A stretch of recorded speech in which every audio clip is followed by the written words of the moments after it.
안녕하세요. 여러분들은 남들에게 의지한 적이 있으신가요?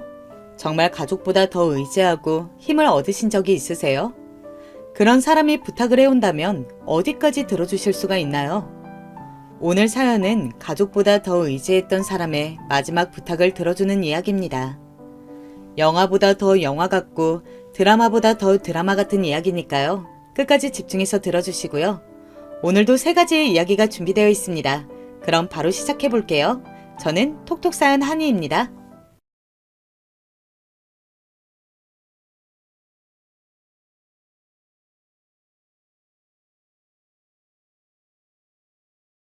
안녕하세요. 저는 서울에 살고 있는 이제 곧 70이 되는 남성입니다. 나이를 이렇게 말하려니 좀 이상하네요. 나이만 들으면 분명 할아버지가 맞는데 마음은 아직 청춘이라 그런 것 같아요. 사실 요즘 밖에 나가서 다른 분들 나이를 들어보면 다들 그 나이로 안 보이긴 하더라고요. 누가 봐도 할머니 나이인데 얼굴은 그냥 아줌마 같고 요즘은 외형만으로는 나이를 짐작하기 힘든 것 같습니다. 저는 혼자 된 지 꽤 됐어요. 부인과는 7년 전쯤 사별했습니다. 사실 이것도 7년이다 이렇게 말하면 꽤 된 것 같은데 저는 엊그제 같아요. 엊그제 일어난 일처럼 아직도 슬프고 아내가 보고 싶고 그런 마음이 듭니다. 암이었어요. 환갑이 채 되기도 전에 유방암이라는 진단을 받고 3번의 수술과 5번의 항암 끝에 더 이상 견디지 못하고 세상을 떴습니다. 5년 동안 아내도 저도 그리고 하나뿐인 아들도 그리고 며느리도 정말 고생을 많이 했어요. 아픈 사람이 한 명 있으면 정말 온 집이 그 사람으로 인해 돌아가거든요. 아내가 죽던 날 아들과 며느리에게 너넨 할 만큼 했다. 나는 괜찮고 죽은 사람은 죽은 사람이니 슬퍼하지 말거라. 내 걱정도 말고. 라고 이야기했지만 저는 아직도 괜찮지 않습니다. 아직도 옆자리가 빈 침대와 아내의 손길이 느껴지지 않는 집을 자각할 때면 생각도 하기 전에 덜컥 눈물부터 날 때가 많아요. 언제쯤이면 웃으면서 아내를 추억할 수 있을지 모르겠네요. 이른 나이에 가서 마음이 더 한이 맞나 봅니다. 제가 동네에서 우연히 아내를 보고 첫눈에 반해서 1년 넘게 쫓아다녔었거든요. 원래 그런 용기나 숫기라고는 전혀 없는 사람이었는데 그때는 무슨 용기가 났는지 아니면 그만큼 아내가 마음에 들었던 건지 용기가 났었던 것 같습니다. 그렇게 연애하고 결혼하고 오랫동안 아이가 생기지 않아 마음고생을 정말 많이 하고 얻은 게 지금 아들이었어요. 우리 부부는 아들을 정말 많이 사랑했고 아꼈습니다. 아들아이도 그런 부모의 마음을 알아준 듯 정말 효자였어요. 특히 지 엄마를 정말 좋아했어요. 가끔 서운할 만큼 말이죠. 하지만 퇴근하고 집에 들어오면 엄마와 꼭 붙어있는 아들을 보며 아, 이런 게 행복이지 하고 힘을 냈던 게 기억이 있습니다. 정말 돌아가고 싶을 만큼 행복한 시절이었어요. 지의 엄마가 죽던 날도 얼마나 많이 울었던지 3일 내내 밥도 한술 제대로 먹지 못해 보는 사람마다 걱정할 정도였습니다. 저러다 애 잡겠네. 지 엄마를 좀 많이 따랐어야지. 아휴, 얼마나 슬프겠어. 아직 환갑도 안 됐는데. 보는 저와 며느리도 조마조마할 만큼 아들은 많이 슬퍼했고 엄마를 많이 그리워했어요. 그래서였을까요? 이 나쁜 놈은 금방 자기 엄마를 따라갔습니다. 암이었어요. 제 엄마가 그렇게 되고 얼마 되지 않아 살이 갑자기 빠지고 컨디션이 좋지 않다며 검사를 받았는데 간암이라고 했다더군요. 간암은 증상이 나오면 이미 늦은 거라고 하더라고요. 손을 쓸 수 없을 만큼 진행이 많이 된 상태라 판정을 받고 1년도 채 되지 않아 세상을 떠났습니다. 아내와 아들을 한 해에 다 잃은 겁니다. 정말 죽을 만큼 힘들었어요. 죽으려고 자살 시도도 했었습니다. 하지만 그때마다 저를 다잡아준 건 며느리였어요. 아버님, 이러시면 안 돼요. 산 사람은 살아야죠. 아버님, 규민 씨가 하늘에서 보면 얼마나 슬퍼하겠어요. 그렇게 저를 다독이고 챙겼습니다. 정말 하루도 빠짐없이 집에 와서 밥은 챙겨 먹었는지 무슨 일이 있는지 아닌지를 살폈어요. 그렇게 몇 년이 흘렀습니다. 정말 죽을 것 같이 힘들었는데 사니까 또 사라지더라고요. 물론 아직도 우는 날이 많고 아내와 아들이 너무 그립긴 했지만 말입니다. 제가 이렇게나마 숨을 붙이고 살 수 있게 해준 건 순전히 다 며느리 덕이었어요. 너 아니었으면 100번은 죽었을 목숨이다. 서로가 살린 거죠. 저도 아버님 그렇게 보러 다니면서 살 이유를 찾았어요. 저도 이유가 필요했거든요. 뭔가를 하지 않으면 죽고 싶을 것 같아서. 그렇게 저와 며느리는 서로에게 의지하며 그 힘든 시간을 이겨냈어요. 며느리는 가족이 없었습니다. 홀어머니 밑에서 외롭게 자랐는데 그 홀어머니마저 아들과 결혼한 지 얼마 지나지 않아 병으로 세상을 뜨셨거든요. 그래서 저희 부부를 부모처럼 생각했습니다. 저도 원래부터 며느리를 참 예뻐하긴 했는데 이번 일을 겪으면서 정말 딸아이처럼 챙기게 됐어요. 이제는 이렇게 자주 오지 않아도 된다니까 그러네. 제가 좋아서 하는 건데요, 뭐. 많이 괜찮아져서 들여다보지 않아도 된다고 이야기했지만 며느리는 이게 다 자기가 좋아서 하는 일이라며 끊임없이 저희 집을 드나들면서 반찬이다 뭐다 해서 날랐어요. 그러다 보니 자연스럽게 저희 집 이웃들과도 안면을 텄습니다. 아유, 안녕하세요. 안녕하세요. 둘이 아는 사이요? 자주 뵈니까 오다 가다 인사를 좀 했죠. 그랴, 하긴 좀 자주 왔어야지. 어르신이 복이 많으세요.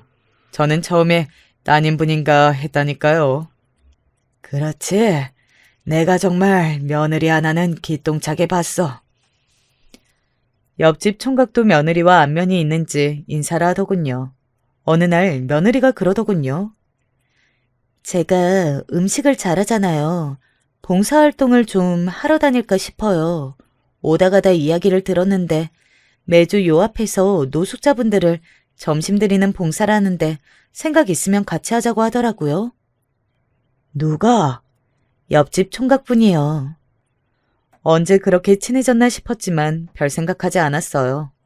조금 섭섭하긴 해도 며느리가 언제까지 저렇게 혼자 살 수만은 없는 노릇이잖아요.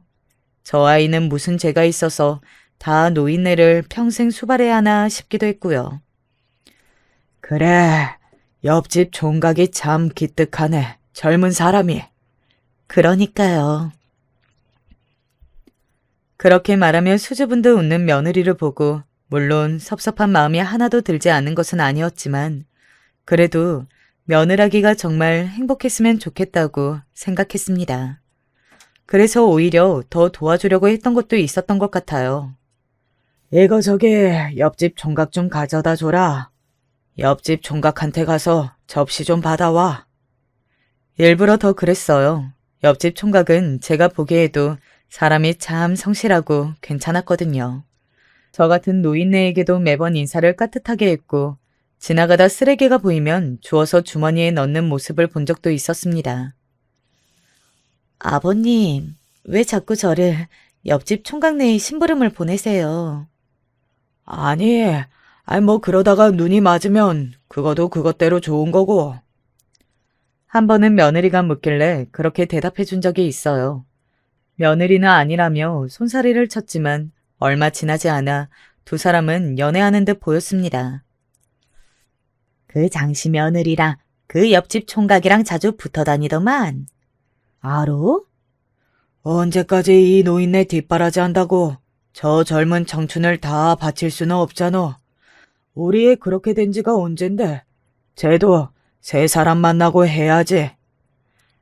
그거야 그렇지만 안 섭섭하겠어? 섭섭해도 어째 잡아둘 수는 없잖아. 제가 그렇게 말하니 다들 고개를 끄덕이더군요. 그러고 얼마 지나지 않아 며느리가 상당히 걱정스럽고 곤란한 얼굴로 할 말이 있다는 듯 제게 말을 걸어왔습니다. 단번에 알 수 있었어요. 옆집 총각과의 사이를 저에게 이야기하려 한다는 것을 말입니다. 저기, 아버님, 그래. 저기, 그게 사실은 다 아니까 그렇게 말하기 힘들어할 거 없다. 네? 옆집 총각이랑 좋은 감정으로 만나고 있다는 말하려고 하는 거 아니냐? 아니, 그걸 어떻게? 이 나이까지 살다 보면 눈치만 늘어. 그리고 나한테 이야기하는 걸 뭘 그렇게 눈치를 보냐? 죄송해서요. 규민이 간 지가 언젠데? 그럼 언제까지 다 늙은 시아버지 수발이라 들면서 평생 살려고 했냐? 아이고, 그런 소리 하지도 마라. 나 천벌 받는다.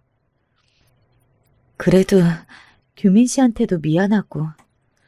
규민이는 너 이러고 사는 걸 더 원하지 않을 게다. 내가 아는 우리 아들은 그래.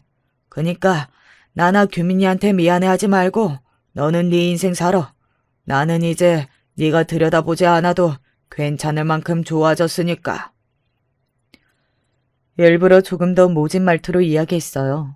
하지만 며느라기는 그런데도 제가 신경이 쓰이던 모양이더라고요.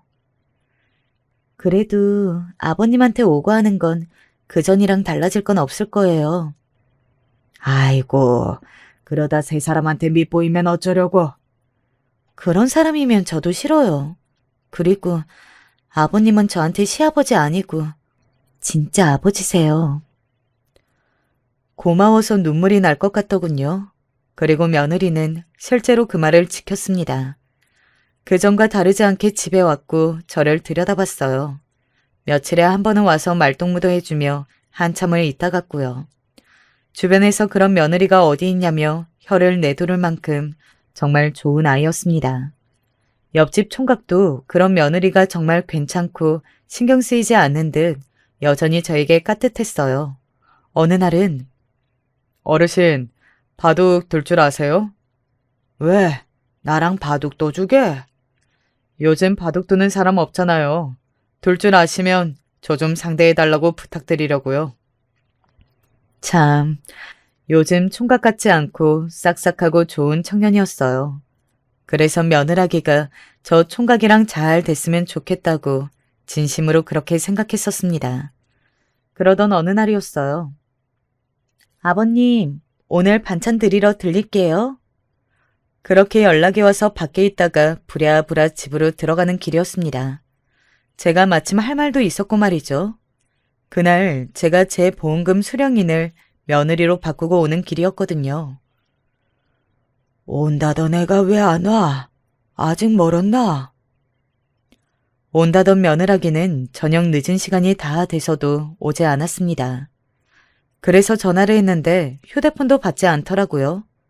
이런 적이 한 번도 없어서 걱정이 되던 찰나에 미처 발견하지 못한 싱크대 위에 반찬들이 보였습니다. 얘가 이걸 두고 어딜 간 거야? 냉장고에 미처 넣지도 않고 덩그러니 놓여있는 반찬통들을 보면서 슬슬 걱정되기 시작했습니다. 그래서 옆집 총각네라도 한번 가봐야 하나?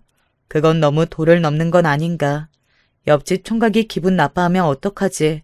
와 같은 생각으로 정신이 없을 무렵이었어요. 이게 뭐야? 반찬통 옆에 급하게 찢은 것 같은 종이 조각이 하나 발견이 됐습니다.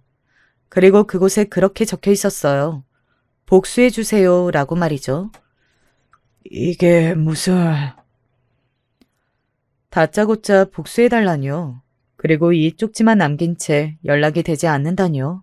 너무 불안하고 걱정이 되더군요.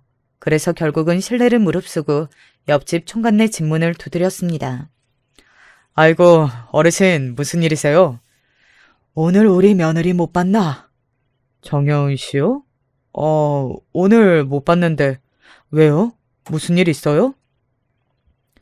옆집 총각이 정말이지 영문을 모르는 얼굴로 대묻더라고요. 그때 손에 쥔 쪽지를 보여주려다가 문득 그러면 안 되겠다는 생각이 들었습니다. 왜 그랬는지는 모르겠어요. 그냥 보여주면 안 된다는 생각부터 들더군요. 알겠네. 연락이 안 돼서 혹시나 하고 찾아와 봤어. 그러고 보니 저도 좀 전에 전화해봤는데 안 받던데. 에이, 곧 연락이 오겠죠. 그러고는 웃는 옆집 총각을 보며 돌아섰습니다. 그리고 며느리에게 한 번 더 전화를 해봤지만 여전히 받지 않았어요. 내일까지 연락이 없으면 집에 한번 가보던가 해야겠네. 혼자 그렇게 생각하며 중얼거렸어요. 그리고 잠이 들었습니다. 아침에 잠에서 깬 건 맞춰둔 알림 때문이 아니었어요. 어르신, 어르신! 저희 집 문을 두드리며 다급히 저를 부르는 옆집 총각의 목소리에 잠이 깼습니다. 그리고 그 소리를 듣는 순간 알 수 있었어요. 아, 며느라이에게 무슨 일이 생겼구나 하는 것을 말입니다. 예상은 적중했어요. 며느리는 동네 뒷산에서 시체로 발견됐다고 하더군요. 노숙자들이 밥을 나눠주는 봉사활동을 하던 자리에서 말입니다. 차 안에서 연탄을 피웠다고요. 지나가던 사람이 보고는 신고했고 마지막으로 통화를 한 사람이 옆집 총각이어서 경찰이 거기로 연락을 했다고 말이죠. 어떻게 이런 일이? 그 이야기를 듣자마자 주저앉았습니다. 그러고는 먼저는 하늘이 정말 원망스러웠어요. 제 아내도 아들도 뺏어가다 못해 딸 같은 며느리까지 데려가다니, 겨우 하나 의지하고 있는 사람마저 데려가다니, 정말 하늘이 원망스럽더군요. 그리고 그 다음으로는 그 쪽지가 생각이 났습니다. 복수에 달라던 쪽지 말이에요. 그래서 경찰서로 달려가 그 쪽지를 건넸어요. 이게 며느리분이 쓴 게 맞나요? 네, 그 아이의 글씨체가 분명해요. 이게 어디에 있었는지, 그리고 그날 마지막으로 연락한 게 언제인지, 옆집 총각과는 어떤 사이인지 등을 진술했습니다. 경찰도 그 쪽지와 제 진술을 듣고서는 제일 먼저 그 옆집 총각을 의심하는 것 같았어요. 무슨 일이 있었길래 복수해달라고 한 건지 경찰서를 나와서 집으로 가는 내내 그 생각에 벗어날 수 없었습니다. 그리고 집에 도착해 들어가려고 하는데 급하게 집을 나왔는지 현관문이 살짝 열려있는 옆집 총각집을 봤어요. 그리고는 저도 모르게 안으로 들어갔습니다. 아무도 없는 집은 고요하기 그지없었어요. 그리고 뭐가 이렇게 아무것도 없어? 정말이지 뭐가 이렇게 휑한가 싶을 만큼 가구고 살림살이고 아무것도 없더군요. 그리고 살펴볼 것도 없었습니다. 딱히 누군가와 싸워서 가구 같은 것들이 넘어진 흔적이라든지 그런 것도 없었어요. 그래서 집안을 빠져나오려던 그때 신발장 서랍 쪽에 뭔가 삐죽 튀어나와 있는 것을 봤어요. 그리고 저도 모르게 그 종이에 손을 가져다 대고 꺼냈습니다. 이게 뭐지? 하고서는 꺼내서 확인하는데 그 자리에서 굳을 수밖에 없었어요. 정말 사람이 너무 충격적인 걸 보게 되면 아무것도 할 수 없다는 것을 그때 처음 알았습니다. 아니, 이게 어떻게 여기에? 제가 본 것은 그 집의 서랍장 안에서 꺼낸 건 다름 아닌 제 아들과 저의 보험 서류였어요. 그건 거기 있으면 안 되는, 아니 있을 수가 없는 서류잖아요. 너무 놀라서 어쩔 줄을 모르고 있는데 엘리베이터가 올라오는 소리가 들렸습니다. 그래서 재빠르게 그 서류만 챙겨 저희 집으로 들어왔어요. 제가 집으로 들어오자마자 옆집에 누군가 들어가는 소리가 들리더군요. 그리고 이내 문이 닫히는 소리가 들렸습니다. 저는 이 서류가 왜 거기 있었는지부터 알아야 했어요. 그래서 곧장 며느라기의 집부터 갔습니다. 경찰이 들렀다 갔는지 집안이 난장판이 되어 있더군요. 그 앞에 지키고 있던 경찰관들에게 가족이라고 이야기를 하고는 집 안으로 들어왔어요. 그러고는 이곳 저곳을 살폈지만 아무것도 찾을 수 없었습니다. 그러다 문득 어느 날 며느라기가 해준 말이 떠올랐어요. 아버님, 진짜 남한테 들키면 안 되는 거나 중요한 서류 같은 건 부엌 후드 위 싱크대에 숨겨두세요. 거긴 왜? 거기는 진짜 아무도 생각 못할 것 같지 않아요? 그 말이 떠올라 그것을 뒤지기 시작했어요. 그리고 발견했습니다. 이게 다 뭐야? 엄청난 서류 더미와 며느리의 일기장을 말입니다. 그대로 들고 온 가방에 넣어 집으로 가져갔어요. 다행히 지키고 있던 경찰들은 보초를 대충 서는 모양인지 저한테는 관심도 없더라고요. 집으로 와 며느라기의 집에서 들고 온 서류들을 살펴보았습니다. 보험을 뭐 이렇게 많이 들었어? 그곳에는 아들 앞으로 되어 있던 엄청난 보험 서류들과 그 보험금을 받은 통장들이 들어 있었어요. 한참을 멀뚱히 그 보험 서류들을 보고 있으니 정신이 다 아득해지더군요. 정신을 차리기 위해 제뺨을 스스로 한 대 때리고서는 며느리의 일기장을 펼쳤습니다. 그리고 그곳에는 저도 제정신으로나 하기 힘든 엄청난 이야기가 담겨 있었어요. 지금부터 그 이야기를 해드리겠습니다. 그 일기장은 상당히 두꺼웠는데 결혼할 쯤부터 작성된 것 같았습니다. 읽는 데만 꼬박 하루가 걸릴 만큼 어마어마한 양이었어요. 물론 중간에 힘들어서 좀 쉬긴 했지만 말입니다. 며느리는 원래 고아였더라고요. 엄마가 없었습니다. 제가 사돈 어르신이라고 보고 인사하고 만났던 사람은 며느리가 고용한 심부름센터 직원이었어요. 며느리는 처음부터 아들을 타겟으로 놓고 접근했습니다. 오로지 보험금만을 위한 사기였던 겁니다.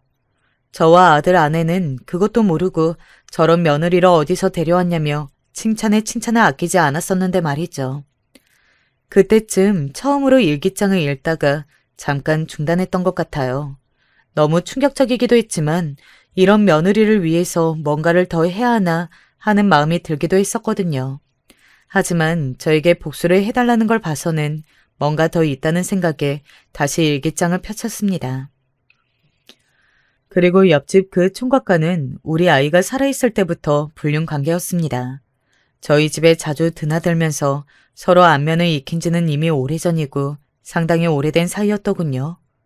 아들 아이가 죽고 나서도 저희 집에 그렇게 자주 드나든 것도 다 옆집 총각을 만나기 위해서였고 말이죠.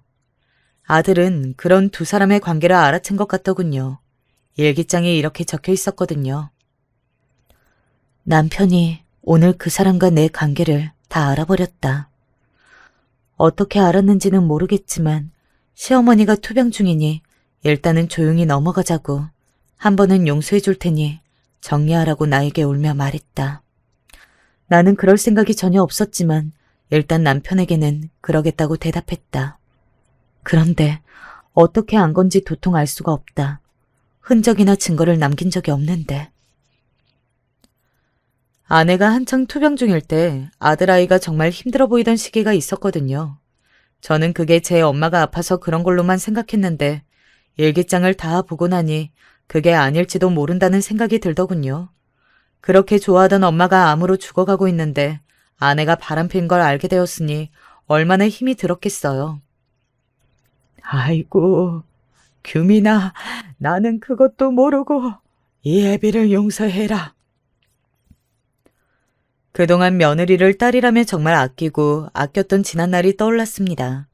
서로가 가족이라며 의지하고 또 전 제 전 재산을 며느리 앞으로 해놓으려고 했던 만큼 믿었던 며느리를 말이죠. 그리고 차마 그런 나쁜 아이인 걸 몰라준 것에 대한 미안함도 몰려오더군요. 거기서 그만 읽고 싶었지만 이렇게 된 이상 끝까지 알아야겠다는 생각이 들더군요.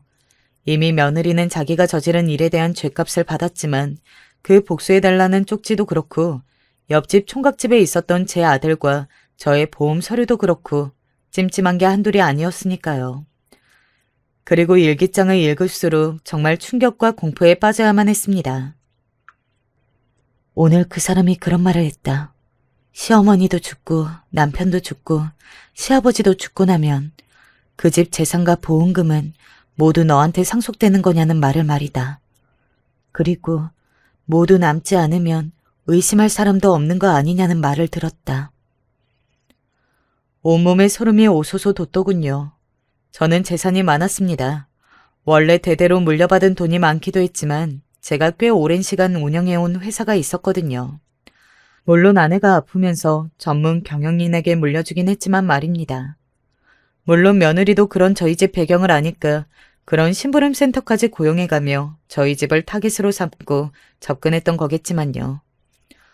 원래 며느리는 사고사나 다른 방법들로 아들을 어떻게 하려는 계획을 세웠던 것 같습니다. 그러다가 세월이 지나서 아들과 정도 붙고 어차피 결혼해서 오래 살게 되면 그 재산이 자기 앞으로 떨어지는 거나 마찬가지니 점점 그렇겠다는 마음이 옅어졌던 것 같아요. 무엇보다 우리 아들아이가 정말 좋은 사람이었거든요. 그러던 차에 옆집 총각이 다시 바람을 넣은 모양이었습니다. 아내가 병으로 시한부 판정을 받았다는 소식을 듣고서는 더더욱 그랬던 모양이에요. 그 사람 말이 맞는 것 같다는 생각이 든다. 남편을 사랑하지 않는데 돈을 위해 평생을 묶인 듯 살아야 한다는 것이 힘들 것 같다. 그 사람 말이 다 맞다. 처음부터 다 가진 사람들은 결국은 우리 같은 사람들을 이해하지 못한다. 어딘가 점점 흔히들 이야기하는 가스라이팅을 당하는 느낌이더군요. 세뇌당하고 있는 사람처럼 말입니다. 그렇게 두 사람의 관계는 점점 깊어지는 듯 보였어요. 물론 한쪽에서 한쪽을 조종하는 관계인 것 같았지만 말입니다. 아내가 죽고 두 사람은 남편을 어떻게 하기로 마음을 먹은 것 같았습니다. 그런데 곧이어 남편인 제 아들이 병에 걸렸다는 걸 알게 되었던 것 같아요. 고칠 수 없는 병이라는 걸 알게 되고 오히려 다행이라고 써놨더군요. 그 부분을 읽는데 손이 덜덜 떨리고 피가 거꾸로 솟는 것 같았습니다. 남편이 가고 나면 정말 남는 건 시아버지밖에 없다. 운이 좋으면 그분도 자기가 알아서 세상을 뜰지도 모를 일이라고 그이에게 이야기했지만 그이는 그러면 그 재산이 다 어디로 갈지 모르는 거 아니냐며 그런 사람들은 유언장이 따로 있다고 했다. 내가 입안의 혀처럼 딸처럼 굴면 너한테 다 물려주지 않겠냐고. 그 말이 맞는 것 같다. 정말 무섭고 소름이 끼치더군요. 물론 실제로 며느리 손에 잘못된 사람은 아무도 없었지만 그렇게 할 계획을 이 정도로 구체적으로 생각하고 있었다는 게 말입니다. 그렇게 며느리는 저에게 딸처럼 굴었던 겁니다. 일기장을 덮었어요. 그리고 오열했습니다. 정말 얼마나 울었는지 몰라요. 경찰에 전화해서 추가 증거를 제출하겠다고 했더니 이렇게 말하더군요. 확실한 증거 맞죠? 지금 자살로 마무리될 것 같은데 이거 뒤집으려면 확실한 증거여야 해요. 애먼 사람 잡은 거면 큰일 납니다. 사건을 빨리 끝내고 싶어 하는 게 느껴졌어요. 남편 죽고 혼자 사는 여자이니 그렇게 결론 내는 게 어쩌면 편하고 쉬울 수도 있겠죠. 그래서 냉정하게 생각해봤습니다. 확실한 증거는 되지 못할 것 같았어요. 어차피 일기장에 적힌 내용들 뿐이니까 말입니다. 막말로 그놈이 며느리에게 혼자 망상한 거라고 우기면 어쩔 도리도 없었어요. 죽은 사람은 말이 없으니까 말입니다. 그래서 일단은 전화를 끊고 어떻게 할지 고민했어요. 잘 생각해야 했습니다. 며느리 복수에 대한 마음은 일기장을 읽으면서 배신감으로 사라졌다 하더라도 어쨌든 제 목숨을 노렸던 사람인데 이대로 둬서는 안 되겠다고 생각했어요. 그래서 미끼를 던져 사건의 진실을 알아내야겠다고 생각했습니다. 이제 나는 가족도 없고 살아서 뭐하나 싶네. 옆집 총각이 지나갈 때 일부러 그렇게 말했어요. 정말 저를 범죄의 대상으로 노리고 있었다면 그 미끼를 덥석 물 거라고 그렇게 생각했거든요. 저랑 바둑이나 두실래요? 아니나 다를까 그는 그 미끼를 덥석 물었습니다. 물론 처음부터 바로 속내를 이야기하지는 않았습니다. 점점 친해지면서 말을 놓게 되고 그러다가 언젠가 속내를 털어놓게 되는 날이 올 거라고 생각했거든요. 옆집 총각은 예상대로 입안의 혀처럼 저에게 잘했습니다. 만약에 제가 이 모든 사실을 모르고 며느리마저 잃은 채 외롭게 있었다면 단번에 넘어갈 만큼 말이죠. 오늘은 술 한잔 할까? 아이고, 좋죠. 뭐 드실래요? 미끼를 덥석 물었다고 생각했습니다. 제가 술이 정말 세거든요. 그래서 취하게 만들어 속마음을 털어놓게 할 계획이었어요. 그리고 그 계획은 제 생각대로 이루어졌습니다. 하도 들이대니까 만나준 거긴 한데 저도 나중에는 진심이었어요. 정연이가? 근데 아저씨, 누구세요? 많이 취했는지 저도 제대로 알아보지 못하더라고요. 잘됐다 싶었습니다. 오늘 우연히 처음 만났잖나. 총각이 생각이 많아 보여서 내가 술 사준다고 했고. 아, 그러셨구나. 그랬지 참. 아이고, 감사해요. 그러면서 자기 이야기를 술술 털어놓기 시작했습니다. 불륜, 그거 물론 잘못한 거긴 하죠. 하지만 나는 가만히 있었다니까요. 가만히 있었는데 그년이 먼저 나한테 접근을 한 거예요. 그래. 먼저 접근한 사람이 문제지. 그렇죠. 아저씨가 생각해도 그게 맞죠. 자기 돈 많다고 앞으로 더 많아질 거라고 엄청 꼬우셨다니까요. 일기장에서 읽은 내용과 완전히 다르긴 했어요. 일기장에서는 그 옆집 총각이 먼저 접근했다고 쓰여 있었거든요. 내가 옆집 그 노인네가 그렇게 부잔진 진짜 몰랐지 뭐야. 저희 부부는 그냥 평범한 아파트에서 살았습니다. 가진 재산에 비해서는 작고 소소한 규모긴 해요. 일부러 그런 건 아니고 그냥 그게 저와 아내가 편했기 때문에 그렇게 한 거였습니다. 사람 사는 느낌이 나는 동네와 집에 살고 싶어 했었거든요. 그래서 제가 그 정도의 자산가라는 사실을 동네 분들은 거의 모르긴 했어요. 그 이야기를 듣고 나니까 좀 솔깃하긴 하더라만 시어머님과 하는 사람이 암으로 뒤지기 얼마 안 남았고 외동 아들이면 다 거기로 재산이 가는 거 아니에요? 그 아들만 없으면 그 어마어마한 돈을 다 그 여자께 맞으니까. 그렇지. 너무 화가 나서 손이 부들부들 떨렸지만 이야기를 마저 듣기 위해서 정말 있는 힘을 다해 참았습니다. 아파서 고생하는 아내를 뒤에서 저렇게 생각하고 말했다는 사실에 정말 배신감을 넘어 분노로 눈물이 날 것 같더군요. 그래서 어떻게 됐어? 그렇게 말하며 녹음 중인 휴대폰을 확인을 한번 했어요. 그래서 그럼 내가 시어머니 죽고 네 남편이 재산 물려받고 네 남편까지 죽고 나면 나한테 오라고 했지. 그랬더니 냉큼 그러겠다고 하대. 그래서 나는 어떻게 하면 일이 빨리 처리될지 방법을 좀 알려줬을 뿐인데. 무슨 방법? 우리 집에 옛날에 어른들이 오래 먹으면 죽는다고 하면 풀떼기 하나가 있었어. 온몸이 굳고 한다는. 그걸 내가 말해줬는데 그렇게 해야겠다고 하더라고.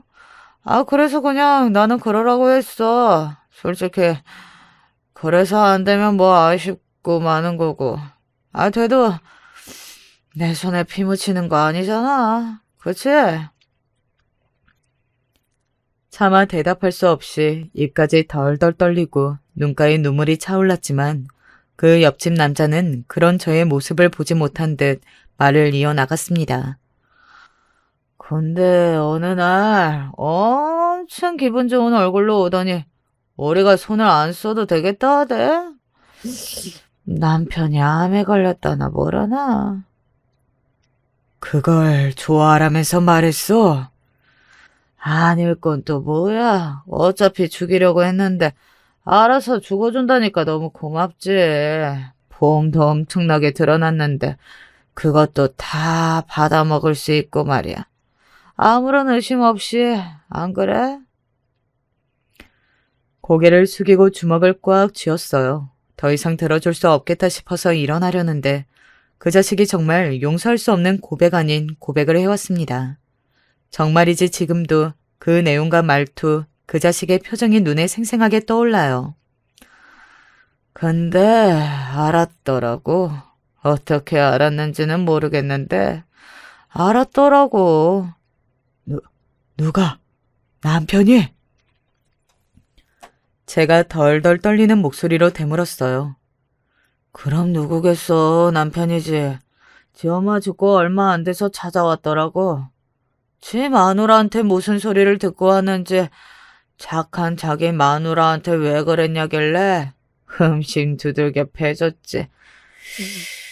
그러고선 얼마 안 돼서 돼지더라고. 아픈 거 알면서 때렸다고? 내가 원래 화가 나면 꼭지부터 도는 타입이라. 그리고 뭐 어차피 병 아니었어도 뒤졌을 양반인데. 그 말을 끝으로 탁자에 엎어지더군요. 그러고는 드르렁거리며 코를 골기 시작했습니다. 그 자리에서 목이라도 조르고 싶었어요. 하지만 저는 앉아서 하염없이 눈물만 흘릴 뿐이었습니다. 규민아, 예비가 너 그렇게 마음고생하는 줄도 모르고 아이고 내 새끼. 한참을 그렇게 울다가 다짐했습니다. 내 남은 생, 지금 만취의 탁자에 엎어져 드르렁거리며 자는 저 자식에게 복수하기 위해 쓰겠다고 말이죠. 다음 날 저는 태어난 척 복도에서 마주친 옆집 총각에게 인사를 건넸습니다. 어제는 혼자 어딜 그렇게 갔어? 제 물음에 옆집 총각은 뭔가를 생각하는 듯 하더니 이내 안심한 듯 웃으며 말을 하더군요. 제가 취하면 혼자 어딜 가는 버릇이 있어서. 하하, 어제도 그랬나 보네요. 잘 들어가셨어요? 나야 뭐 다 노인네가 살면 얼마나 산다고 걱정할 게 뭐가 있어. 젊은 사람 잘 들어갔으면 된 거지. 아유, 말을 뭘 그렇게 하세요. 아니요, 살면 얼마나 살겠어. 가족도 없는 할아버지가 모아둔 재산 쓰면서 허송세월이나 보내다 갈 바에는 일찌감치 누구 줘버리고 자네 들어갈까 싶기도 하고 그래. 제 말에 옆집 총각이 눈을 번뜩이는 게 느껴졌습니다. 누구 줄 사람은 있으시고요? 없으니 문제지. 어디 기부라도 할까? 하하, 그것도 좋죠. 그 자식은 그렇게 말하고는 뭔가 생각을 하는 듯 하더군요. 머리를 굴리는 게 저에게도 느껴질 만큼 빠르게 눈동자가 돌아갔습니다.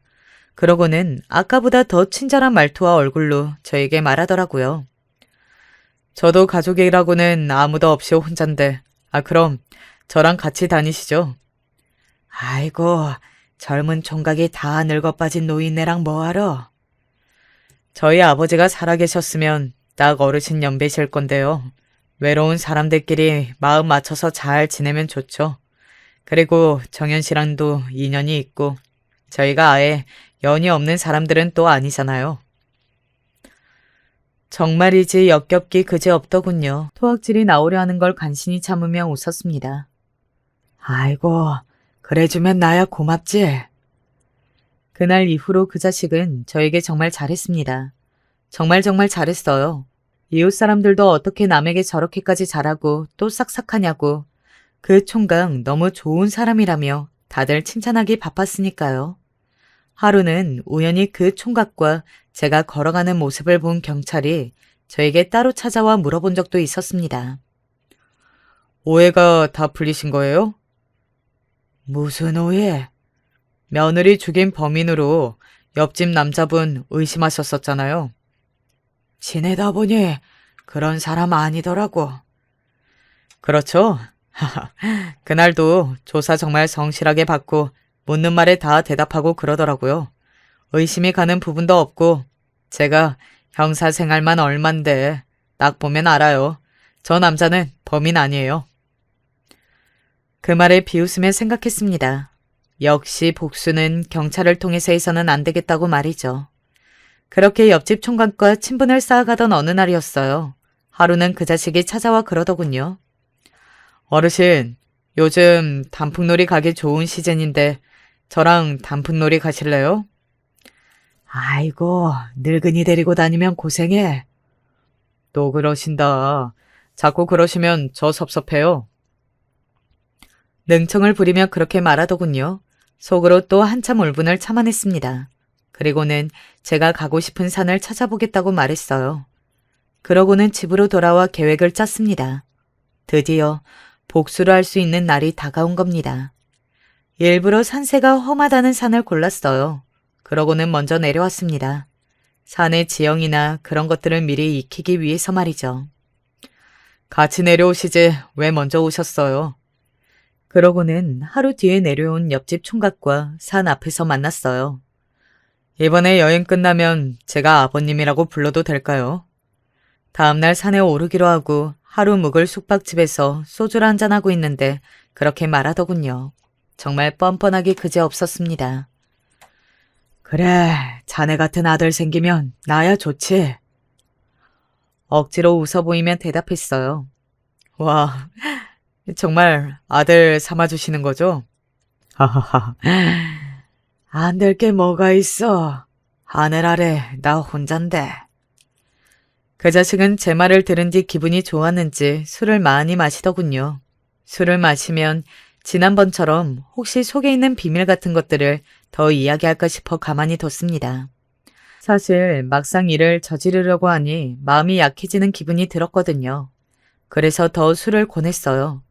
저놈의 그 정과 같은 인간 쓰레기 같은 말을 들으면 마음을 좀 다잡을 수 있지 않을까 싶어서요.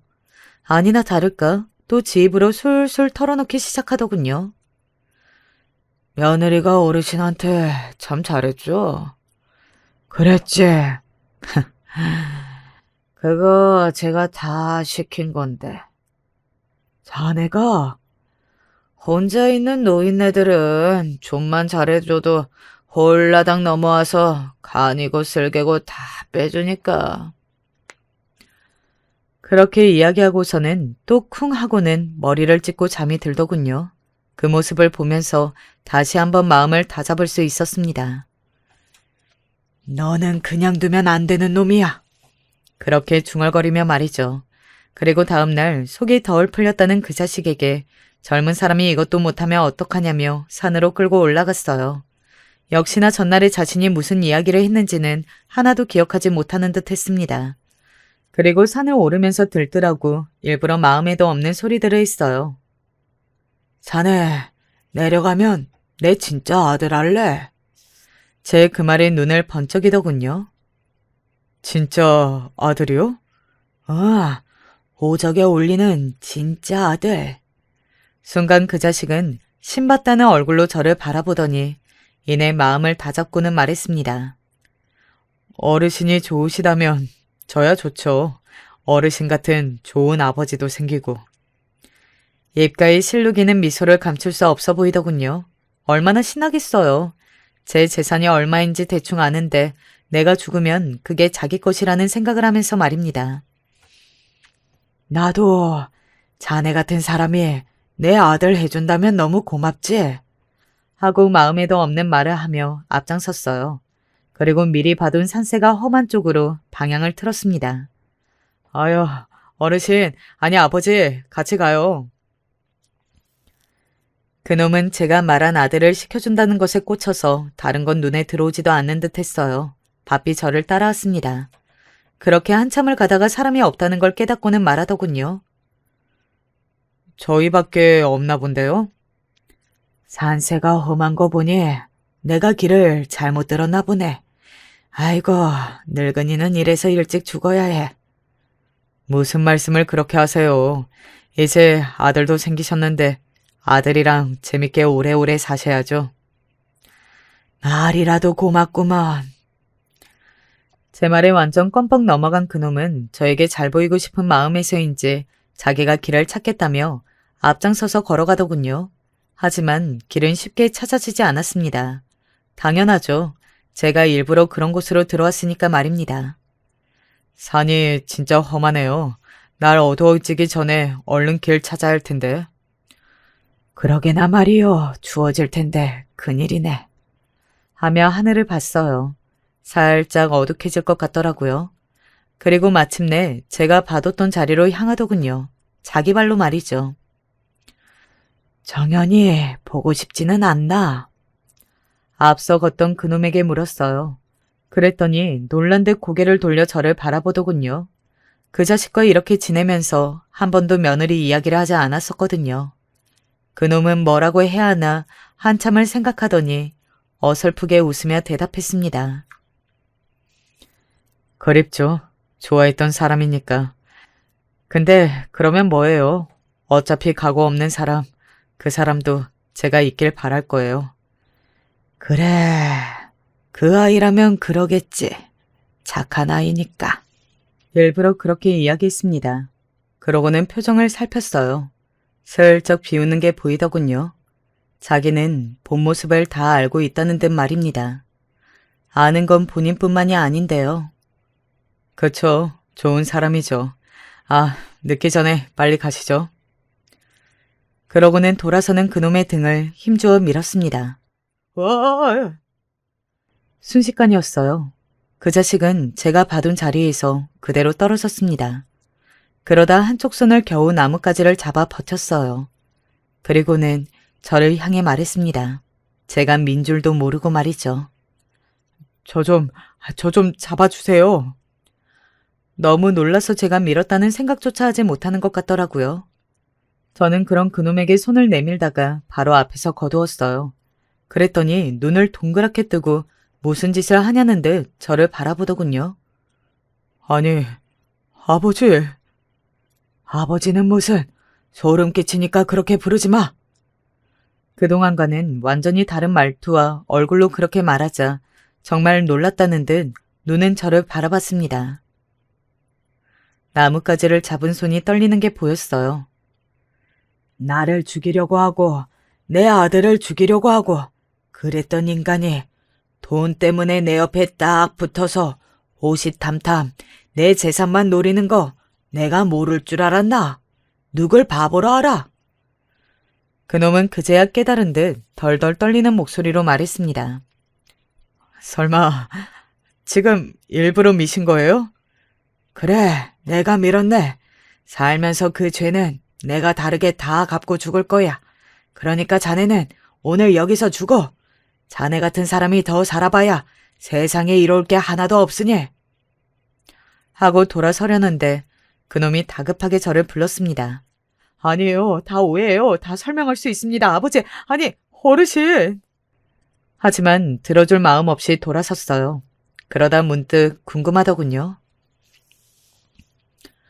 그럼 솔직하게 말하면 생각해보지. 다 물어보세요. 다. 정연이, 자네가 죽였나? 제 그 질문에 굳더군요. 예상하지 못했던 질문이라는 듯 말입니다. 대답하지 못하길래 제가 말을 덧붙였어요. 나는 진짜 궁금할 뿐이야. 내 아들 죽이려고 하고 나까지 어떻게 해보려고 했던 애를 자네가 죽였다고 내가 뭘 탓하겠나? 그냥 궁금해서 물어보는 거야. 그 말에 또다시 머리를 굴리는 게 보이더군요. 그러더니 크게 말했습니다. 네, 제가 죽였어요, 제가요. 수면제 먹이고 차에 연탄가스 피운 게 접니다. 그니까 어르신, 저를 살려주세요. 아드님 복수 제가 해드린 거잖아요. 그렇게 말하는 그놈을 잠시 바라보다가 그대로 돌아섰어요. 처음부터 구해줄 생각은 없었습니다. 그렇게 악을 쓰는 소리를 뒤로하고 산에서 내려오자마자 경찰에 신고했습니다. 같이 온 일행이랑 중간에서 헤어졌는데 연락이 안 된다고 말이죠. 경찰은 수색에 들어갔고 그놈을 금방 찾았어요. 물론 죽은 그놈을 말입니다. 저는 그놈이 들것에 실려 나가는 걸 아무 감정 없는 얼굴로 바라봤습니다. 막연히 일을 다 치르고 나면 죄책감이 들 거라고 생각했는데 그런 감정도 들지 않더군요. 그래도 사람이 죽었으니 조사는 해야 한다는 경찰에게 최대한 협조했어요. 그리고는 아무 의심도 받지 않고 얼마 지나지 않아 바로 경찰서를 나왔습니다. 허무하구만. 사람이 죽어서 이렇게 사건 마무리가 되는 게 참 허무하더군요. 그러고는 집으로 올라와 아무도 없는 불 꺼진 집에서 밤새 앉아 있었어요. 그리고 생각했습니다. 남은 생은 어쨌든 이 업보를 싣기 위해 남을 도우며 살겠다고 말이죠. 그날 이후로 봉사활동을 다니기 시작했어요. 없는 사람들의 끼니를 챙기고 쉼터를 만들어주고 하는 돈 드는 일들은 언제나 나서서 했습니다. 한 푼도 아깝지 않았어요. 오히려 이 돈을 이렇게 다 쓰고 나면 이 세상을 떠나는 것도 좋겠다는 생각이 들더군요. 그렇게 몇 년이 흘렀네요. 저는 이 모진 세상을 아직도 살아내고 있습니다. 그리고 제 통장에는 이제 잔액이 얼마 남지 않았어요. 물론 아껴 쓰면 남은 인생 나름 살 수 있는 돈이지만 생에 별 미련이 없거든요. 그래서 오늘 이 사연을 쓰게 됐습니다. 그래도 이런 사람이 세상에 있다 간다는 걸 많은 분이 들어주셨으면 좋겠다는 생각이 들어서요. 저에게 해주고 싶은 이야기가 있으시면 남겨주세요. 읽을 수 있다면 읽어보겠습니다. 날이 춥네요. 아내도 아들이고 겨울을 참 좋아했어요. 붕어빵이나 호떡 같은 간식들을 참 좋아했거든요. 눈이 오는 풍경도 말입니다. 며칠 뒤에 아내 제사인데 그날 눈이나 펑펑 왔으면 좋겠어요. 그러면 뭔가 아내와 아들과 같이 있는 기분이 들지 않을까요? 소중한 사람이 옆에 있다는 것, 지나고 보니 그것만큼 복인 것도 행복한 일도 없는 것 같더라고요. 이 사연을 들으시는 모든 분들은 지금 옆에 있는 소중한 사람을 최선을 다해 아껴주기를 바랍니다. 저는 이만 글을 줄여야겠네요. 오늘은 잠을 얼마 자지 못해서 피곤하거든요. 좋은 하루 되시고 날이 추운데 감기 조심하시길 바랍니다. 긴 이야기 들어주셔서 감사합니다. 안녕하세요. 저는 60대에 접어든 지 한참 된 서울에 사는 남자입니다. 항상 다른 분들 이야기를 듣기만 하다가 이렇게 제 이야기를 보내보려니 조금 긴장이 되네요. 하지만 다양한 분들이 사연을 털어놓으면서 한풀이도 하고 스트레스를 좀 푸시는 것 같기도 해서 저도 제 이야기를 한 번쯤 보내어 나눠보고 싶었습니다. 많은 분들이 이야기를 들어주시고 어떤 사정인지 판단해 주시면 좋을 것 같아서 말이죠. 저는 상당히 어린 시절부터 가난하게 자랐습니다. 아버지는 작은 회사의 급사로 시작해 직원으로 승진해 일하셨는데 사실 당시 급사나 작은 회사의 직원의 월급이 그리 좋지 않았죠. 밤낮으로 일해야 할 만큼 일의 양은 많았는데 월급은 쥐꼬리라서 어머니께서 삭바느질을 하며 돈을 조금씩 더 벌어 저희를 먹여 살리셨습니다. 어머니는 여유가 있다면 떡 장사라도 하러 나가고 싶다고 한탄하셨지만 저희가 너무 어렸었죠. 제 위로는 형이 두 분 있었습니다. 삼형제 중 제가 막내였던 거죠. 그런데 집이 워낙 가난하다 보니 저희가 아파도 병원에 제대로 가기가 참 힘들었습니다. 사실 어린 아이들은 아프기도 참 자주 아프죠. 아이 키워보신 분들은 아실 겁니다. 아이들은 전날 건강하다가도 그 다음날 너무 아파서 죽을 것처럼 열이 오르고 경기를 하는 경우도 있다는 걸요. 저희도 그런 경우가 있었는데 병원비가 무서워서 병원에 가지 못했습니다. 저도 열이 엄청나게 오르던 날 어머니가 밖에 데리고 나가서 안고 괜찮다 괜찮다 하며 울던 게 생각이 나더군요. 아버지를 목이 빠져라 기다리면서 아픈 아이를 안고 오셨지만 사실 아버지가 오셔도 별 수는 없었죠. 그래도 저희는 어떻게든 커갔습니다. 큰형이 10살, 둘째 형이 8살, 제가 7살이던 때였어요. 사실 저는 너무 어릴 때라 아주 흐릿하게만 기억이 납니다만 당시 갑자기 둘째 형이 아팠습니다. 갑자기 열이 너무 많이 나고 먹는 족족 구토를 한다며 어머니가 걱정에 애가 다른 목소리로 말씀하셨죠. 저는 어린 마음에 형이 아프지 않았으면 좋겠어서 형의 손을 잡고서 흔들었습니다. 어머니는 혹시 전염병이면 옮을 수 있으니 저 멀리로 가라고. 사실 단칸방에서 멀리 갈 곳도 없는데 가능한 방 구석으로 큰형과 저를 밀어놓으셨어요. 형은 제 어깨를 쥐고 저는 형 손을 잡고서 작은 형의 작은 몸을 보았던 게 기억이 나네요. 겨우 8살이었던 작은 형은 쌕쌕거리며 숨을 힘들게 쉬었습니다. 밤이 깊어지자 저는 더 이상 못 버티고 큰형한테 기대어 잠들었습니다. 그리고 다음날 일어났을 때 작은 형이 죽어 있더군요.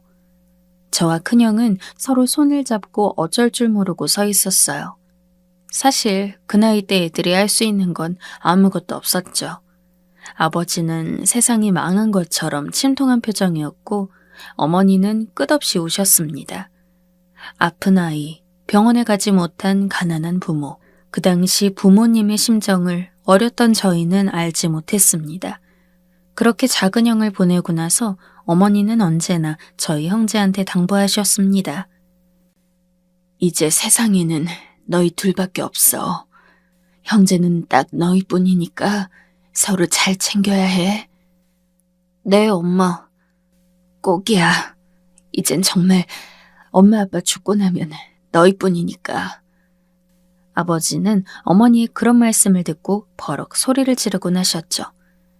거의 애들한테 뭐 그런 소리를 해. 조용히 해. 아니에요.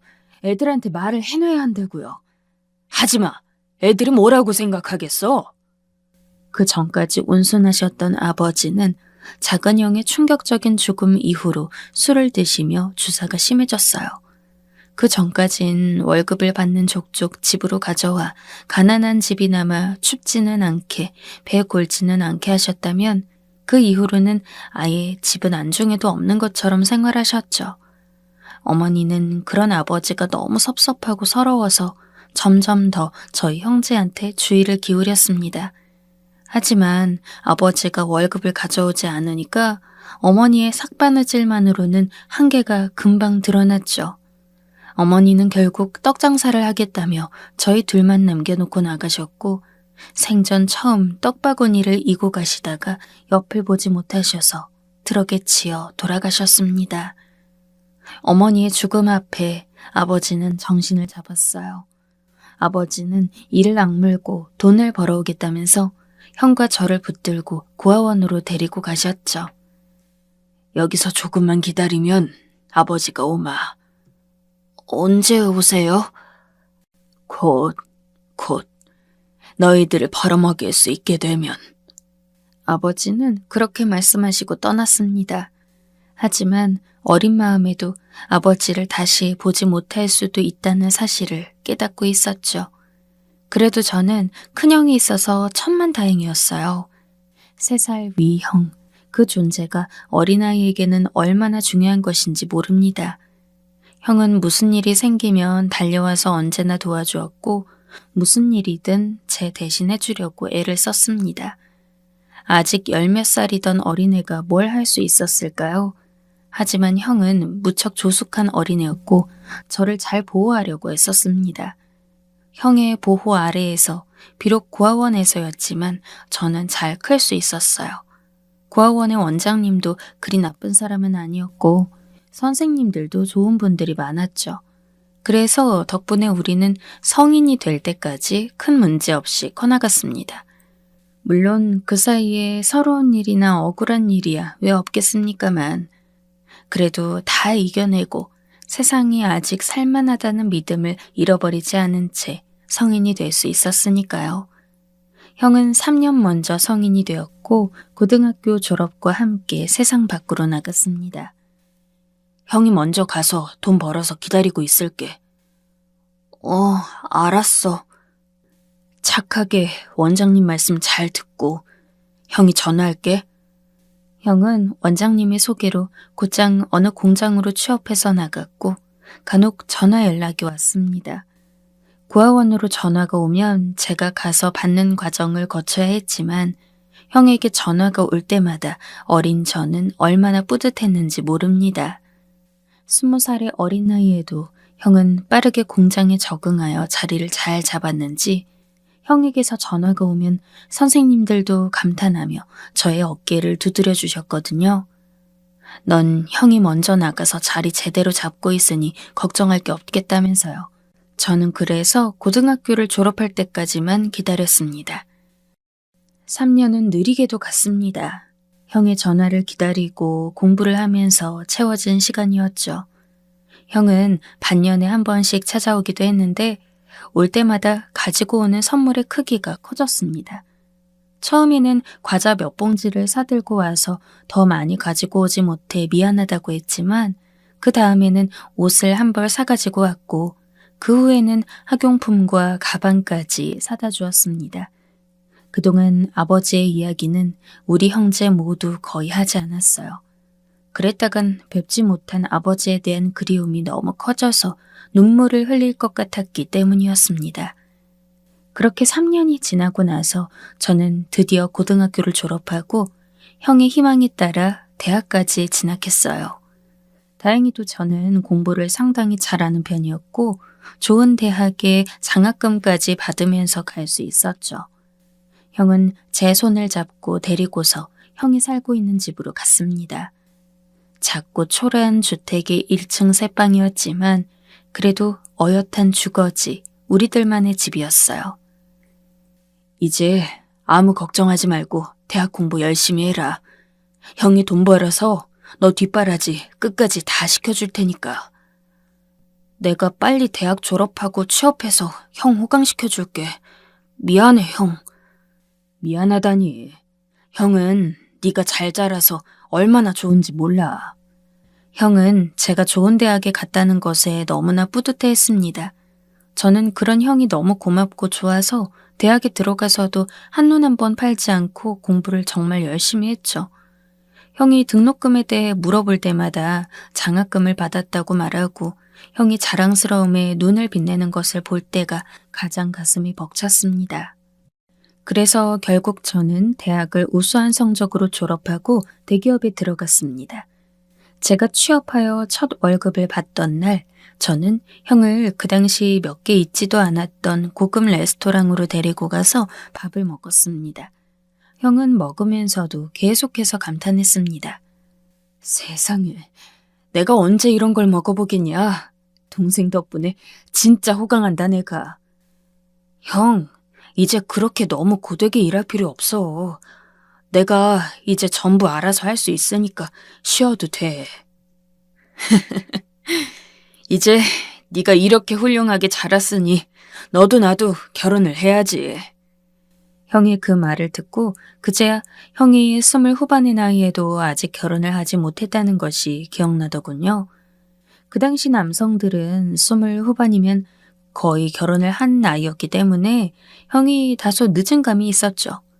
형에게는 여자친구가 한 명 있었는데 사실 제가 참 마음에 들어하지 않는 사람이었습니다. 어머, 도련님, 진짜 대기업 들어가셨구나. 세상에, 축하해요. 별 말씀을요. 이제 형수님이라고 불러요. 맨날 나한테 낯가리더라, 도련님은. 이제 혼인신고도 했고 결혼식만 안 올린 건데. 네, 형수님. 어느 날 형은 그 당시 사귀던 여자와 갑자기 혼인신고를 하고 들어왔습니다.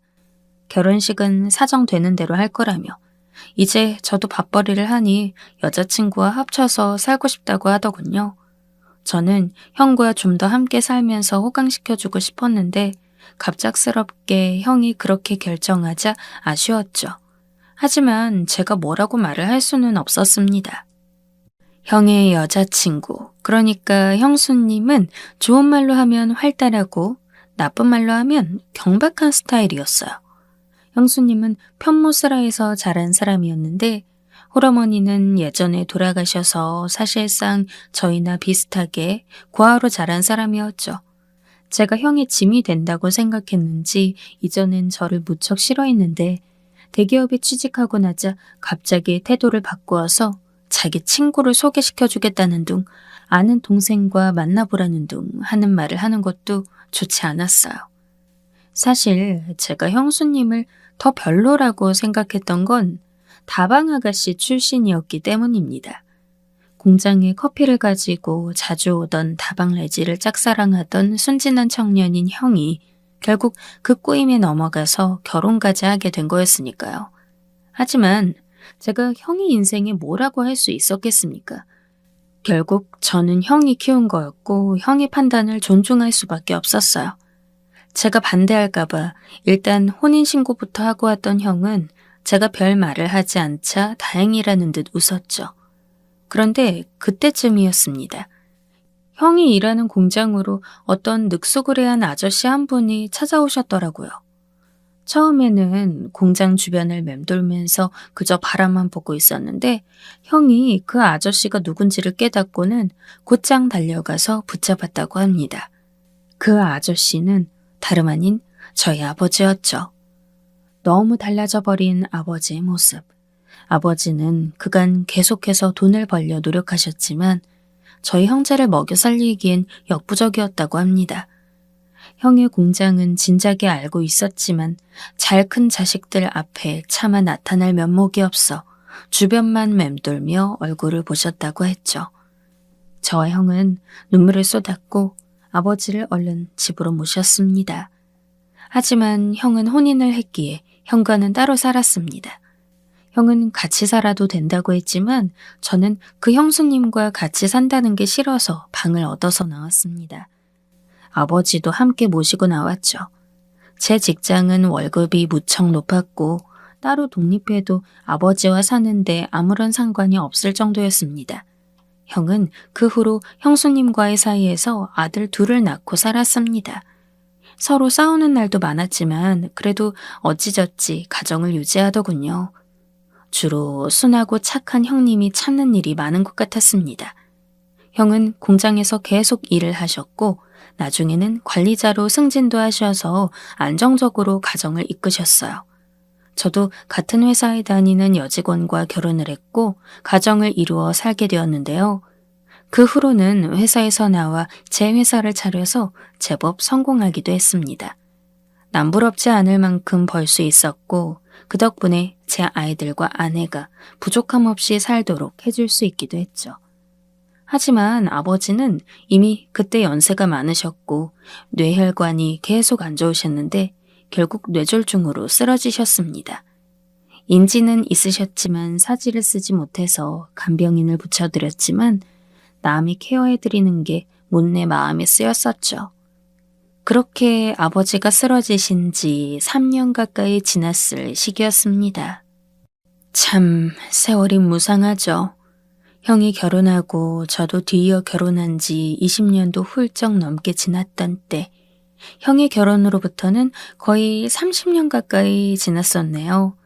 그때 일이 터졌습니다. 형이 갑자기 쓰러졌습니다.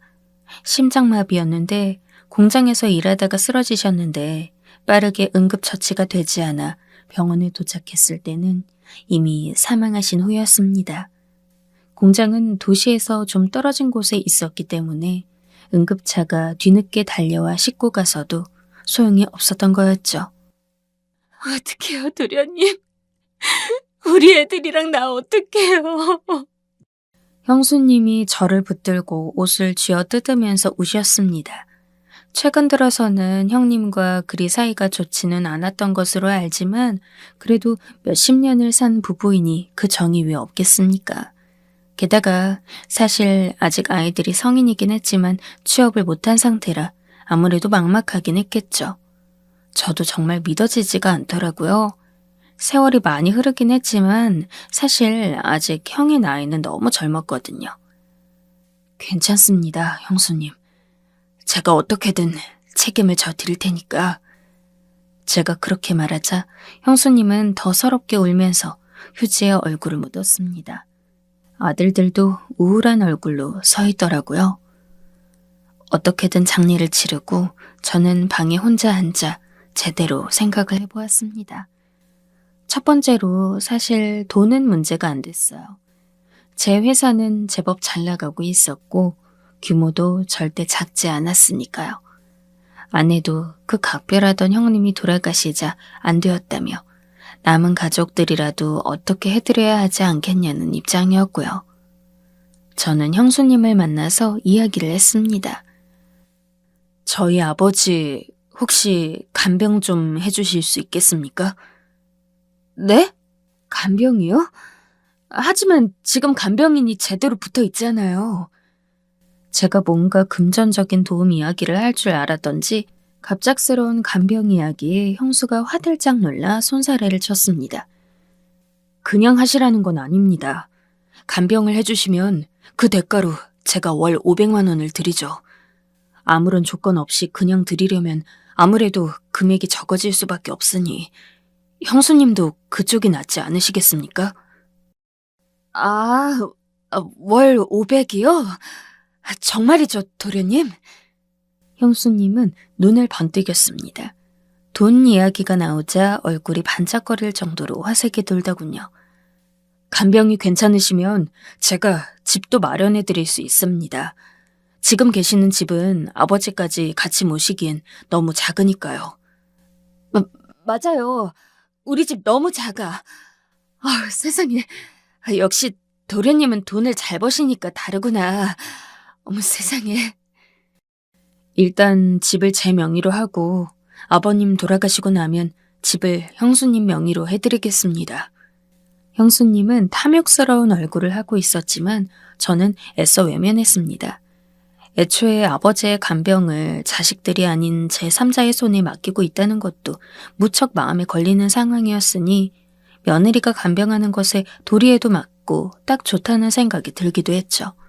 그걸 핑계 삼아 집도 마련해드리고 월마다 500만 원 정도 드릴 수도 있으니까요. 그리고 아직 취직을 못한 조카들은 모두 제 회사에 데리고 와서 일을 시켰습니다. 형은 정말 똑똑한 분이었는데 형수를 닮았는지 조카들은 하나같이 공부를 못하고 일머리도 없어서 좀 난감할 때가 많았죠. 게다가 성격이 모나서 밑에 직원들과 트러블도 잦은 편이라 결국 일이 별로 없는 부서에 둘만 따로 두게 되었습니다. 저한테는 손해인 상황이었지만 형을 생각하면 얼마든지 이보다 더한 것도 할 수 있었습니다. 당연하죠. 형이 저한테 어떻게 했는데요.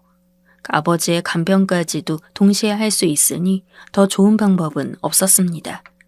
그런데 그 좋은 기분은 얼마 가지 못했습니다. 형수님이 아버지의 간병을 맡은 지 불과 반년 정도 지났을 때였을 겁니다. 저는 오랜만에 아버지를 뵙기 위해서 형수 댁으로 가서 가볍게 차를 한 잔 마시고 방에 계시는 아버지를 뵈었어요. 비록 사지는 못 움직이시고 말도 하지 못했지만 아내 의식은 살아있다고 의사가 말했기에 저는 아버지의 손을 두드리면서 계속 말을 걸었습니다. 그때 아버지의 감은 눈가로 눈물이 한 줄기 흐르더군요. 그때 형수님이 방 안으로 들어와서 호들갑을 떨었습니다. 아유, 도련님, 아버님 아주 안색 좋으시죠?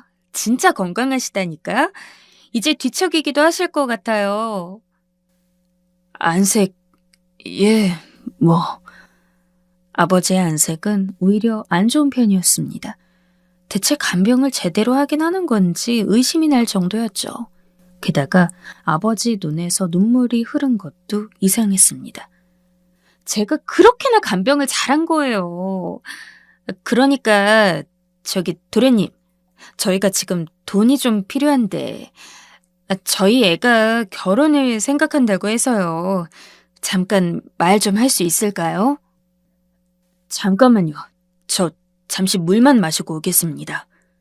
형수는 매달 돈을 더 주길 원하는 눈치였는데 이제 본격적으로 돈을 달라는 말을 하고 싶은 모양이었습니다. 저는 잠시 머리가 아파서 물을 마신다는 핑계로 부엌에 나왔었죠. 하지만 냉장고에 물통이 없어서 저는 물을 어디서 먹어야 하냐고 물어보려고 아버지의 방문을 조금 열었습니다. 그러다가 형수님이 혼잣말을 듣게 되었죠. 에휴, 노인네. 더럽게 명줄 기네. 빨리 죽어야지. 내가 한탕 땡겨서 애들한테 나눠주고 나도 다른 남자 만나는데. 짜증나. 저 새끼는 왜 돈 달랐는데 안 주는 거야. 짜증이 가득 서린 목소리였어요. 방문을 닫고 있다면 안 들리는 소리였지만 방문을 여니까 작게 들려왔죠. 아마 의식이 있는 아버지는 들으셨을지도 모릅니다. 저는 놀라서 잠깐 굳어져 있다가 뒤로 물러나왔습니다. 가만히 부엌으로 와서 서 있는데 입맛이 쓰더군요. 형수가 좋은 사람이 아니라는 건 알고 있었지만 그래도 이렇게 뒤통수를 맞을 줄은 몰랐습니다. 그것도 간병이 길기나 했나요? 겨우 반년 남짓이었습니다. 아니, 간병이 당연히 힘들 겁니다. 하지만 형수에게 그 일을 맡기고 저는 그에 상응하는 금전적인 보상을 해주었고 당연히 그만큼 아버지에게 정성을 다해줄길 기대했습니다. 형수가 최소한의 양심이 있다면 가장이 죽은 상황에서 손 내민 사람의 마음을 이렇게 짓밟을 수는 없는 거였죠. 전 그대로 인사도 하지 않고 그 집을 나와서 곧장 저희 회사로 향했습니다. 화가 치밀어 올랐지만 흥분은 되지 않고 얼음처럼 오히려 냉정해지더군요. 회사에 도착하자마자 저는 직원을 불러 말했습니다. 내 조카들 내일부터 나오지 않는 것으로 처리해. 네? 인사 담당 직원이 놀란 얼굴이었지만 저는 그대로 실행시켰습니다. 다행히도 조카들은 일용직 형태로 근무하고 있었기에 쉽게 자를 수가 있었죠. 게다가 근태가 너무 안 좋아서 매달 출근하는 날보다 무단결근하는 날이 더 많을 정도였으니 할 말도 없었을 겁니다. 그걸 전부 형의 얼굴을 봐서 참고 있었는데 말이죠. 심지어 그날도 결근 상태였습니다. 그리고 바로 그 당일 저는 형수에게 전화를 걸었습니다. 여보세요? 도련님! 형수는 저한테만은 아주 간드러지게 애교 섞인 목소리로 말했습니다. 당연하겠죠. 돈줄로 보일 테니까요. 살이 잔뜩 찐 저보다 나이 많은 다방 출신 여자라고 생각하니 속이 뒤집힐 지경이었어요. 저는 무뚝뚝한 목소리로 말했습니다. 지금 저희 쪽 직원들이 대구로 갈 겁니다. 어머, 왜요? 우리 애들도 오나요? 그건 아닙니다. 아버지 모시고 병원으로 갈 겁니다. 아버님을요? 그럼 전 간병하러 병원으로 가면 되나요? 아니요. 그 집에서 짐 싸서 나오시면 됩니다. 네? 놀란 형수의 목소리가 들려왔습니다. 형수는 당연히 무슨 일인지 알 수 없었겠죠. 아니, 내 집에서 나가라니 그게 무슨 소리예요? 도련님 미쳤어요? 그 집은 제 명의로 되어 있습니다. 형수님 집이 아니라 제 집이죠. 아니, 아무리 그래도 나 준다고 했잖아요. 아버지 잘 모셨을 때 이야기였죠. 잘 모셨잖아요. 벌써 6개월이나 간병을... 제가 아버님 뵈러 갔을 때 형수님 안 계실 때 아버지 등 살짝 봤더니 욕창이 심하시던데요. 간병 제대로 하신 거 맞습니까? 그건 아버님 살성이 나쁘셔서 그래서 그런 거예요. 욕창 심하긴 해도 그렇게 아프진 않을 거라고요. 어차피 제정신도 아닌 노인네 내가 어떻게 그 노인네를 맨날 뒤집고 닦아주냐고요. 사실 욕창을 제대로 본 적은 없었지만 시험 삼아 던진 말에 형수는 걸려들었습니다. 얼마나 아버지를 엉망으로 모셨을지 단박에 알 수 있더군요. 저는 더욱더 화가 나서 그대로 전화를 끊어버렸습니다. 피가 거꾸로 솟는 것 같더군요. 그 후 저는 아무런 여지도 주지 않고 형수를 집에서 내몰았습니다. 그간 주던 돈도 싹 끊고 조카들도 아예 회사 근처에도 얼씬도 하지 못하게 했죠. 형수는 저희 집으로 쫓아와서 소리를 지르며 악을 썼지만 고급 아파트가 좋은 점이 뭐겠습니까? 경비 아저씨들이 가만두지 않고 곧장 내쫓았죠. 아버지는 저희 집으로 모셔서 전문 간병인이 상주하며 모시는 동시에 이제 저와 아내가 직접 케어를 해드리기로 했습니다. 진작에 이렇게 할 걸. 저 역시 불효자식이었다는 생각에 가슴이 아프더군요. 형수가 대체 그동안 아버지께 어떻게 했을지 모르겠어서 더욱 그랬습니다. 형수와 조카들은 그 후로도 계속해서 집에 찾아와 읍소를 하거나 발광을 하거나 난리를 쳤습니다만 저는 그때마다 단호하게 내쫓았습니다. 아마 먼저 죽은 형도 이해를 할 겁니다. 쓰러진 아버지를 언제나 가장 가슴 아파했던 것이 바로 형이었으니까요. 한동안 난리를 치던 그 새 모자는 시일이 지난 이후 사라져버렸습니다. 서울에서 살 능력이 안 되니 아마 어딘가 지방으로 내려갔겠죠. 아들들은 취직할 능력도 안 되고 형수도 돈을 벌 의지가 없는 사람이었으니까요. 제 인생은 그리 편하지 않았지만 형과 아버지 덕분에 조금 더 행복하고 뿌듯하게 살 수 있었는데 형수님은 그중 꽤 큰 크기의 오점이었던 것 같습니다. 그나마 지금이라도 제 인생에서 쫓아냈으니 다행이긴 합니다만. 자, 이것으로 제 사연은 마무리가 되었습니다.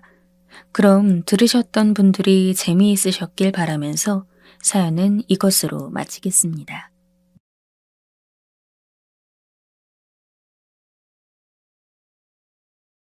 안녕하세요. 친한 언니의 도움을 받아서 저도 사연을 보내게 되었어요.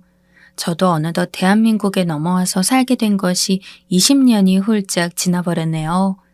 네, 저는 북한에서 탈북한 사람이에요. 제가 넘어오던 때에도 결코 쉬운 시절은 아니었어요. 아시는 분들은 아시고 모르는 분들은 모르시겠지만 북한에서는 고난의 행군이라고 불리워지던 때가 있었어요. 그땐 참으로 세상이 흉흉하고 별일이 다 있던 때였죠. 96년도, 그러니까 제가 19살이던 때에 저는 어머니와 여동생을 데리고 두만강을 건너 중국으로 건너오겠다고 마음을 먹었는데요. 사실 이때까지만 해도 전 그렇게까지 힘든 상황들을 체감하지 못했어요. 왜냐하면 언니와 오빠 모두 나라를 위해서 열심히 일하던 사람들이었고 우리 아버지와 어머니도 무척이나 충성하던 분이었으니까요. 그런데 고난의 행군 시기를 겪게 되면서 여기저기 옆집이며 동네 사람들마다 다 배고픔에 굶어 죽는 사람들이 늘어나게 되었어요. 먹을 것이 마땅치 않다 보니까 나무 껍질까지 벗겨 먹고 맨날 풀떼기만 주워 먹고 살고 그러다 이런 상황을 견딜 수가 없어 아버지는 먹을 것을 구하러 나가셨어요. 하지만 그날 이후로 아버지를 다시 만날 순 없었어요. 옆집을 보니 똑같이 살 길을 찾겠다고 나간 부모님 중 한 분들이 다 집으로 돌아오고 있지 않았고 남아있는 사람들은 정말 앉아서 죽는 날을 기다리게 되었답니다. 언니와 오빠는 각각 근무하던 곳이 있었기에 그나마 거기서는 잘 먹고 살겠다 싶었지만 당장 엄마와 나와 여동생은 정말 굶어 죽기 직전이었어요. 이렇게 살다가는 셋 다 죽을 것만 같았고 언제 아버지가 돌아올지 모르는데 마냥 기다리고 있을 순 없었어요. 얼마나 속이 비었고 괴롭던지 나중엔 토할 것도 없어서 병든 닭처럼 누워있기만 했죠. 그때는 아마 많은 사람들이 이래 죽거나 저래 죽어도 똑같으니 두만강을 통해서 많이들 탈북을 했어요. 중국으로 넘어가기도 하고 저 멀리 베트남으로 넘어갔단 이야기도 많이 들려오더군요. 우리도 집에서 마냥 굶어 죽기만 할 수도 없어서 방법을 찾아봤고 들려오는 말들이 하나같이 끔찍하게 들려서 어머니는 몇 번이나 저를 다시 붙잡곤 했어요. 야, 정신 차려라. 네 동생이나 나나 이러다 싹 다 총 맞아 죽으면 어쩌냐. 게다가 그 뭐냐. 어디 강에서는 악어한테 물려 죽는다는데. 아이고, 나는 무섭다. 저도 이 말을 들을 때마다 결코 과장도 아니고 실제로 일어난 일이라는 걸 듣게 되니 소름이 끼치고 섬찟하긴 했어요. 하지만 계속 이 다 쓰러져가는 집에서 나라의 배급도 엉망인 상태로 굶어 죽는 것도 쉬운 일은 아니었죠. 이 또한 우리에게 있어 두려운 일이었고 계속해서 허기 가지고 배를 골아가면서 말라 죽어간다는 것은 차차 숨을 끊어내는 일이었어요. 힘없는 여동생과 어머니가 맨날 그렇게 누워있는 걸 볼 수가 없어 제가 아름아름으로 정보를 알아낸 후 그 둘을 이끌고 결국 탈북을 강행하게 되었어요. 어머니가 그나마 들고 있던 아주 초라한 비상금 같은 돈을 들고 그렇게 나란히 중국으로 향했는데요. 당시 이렇게 도망가려던 사람들로 두만강이 넘쳐날 때라 그쪽은 아주 삼엄하고 무서웠어요. 조금도 한눈을 팔 수 없었고 잘못하면 두만강을 건너긴커녕 그 앞에서 셋 다 총살당해서 물에서 수장될 수도 있는 상황이었죠. 당시 숨이 막히고 눈물이 나다 못해 역겨움에 구역질까지 할 것 같았던 그 공포감은 이미 그때로부터 수십 년이 지났음에도 불구하고 저는 가끔씩 꿈을 꿀 정도로 잊을 수가 없어요. 아무튼 그때 먹은 것이 없어 힘들어하는 여동생을 업고 어머니를 끌고 저는 두만강을 건너려고 양말을 몇 겹씩 껴신고 가는데 그때 국경에서 경비병한테 붙잡힐까봐 정말 오들오들 떨면서 갔어요.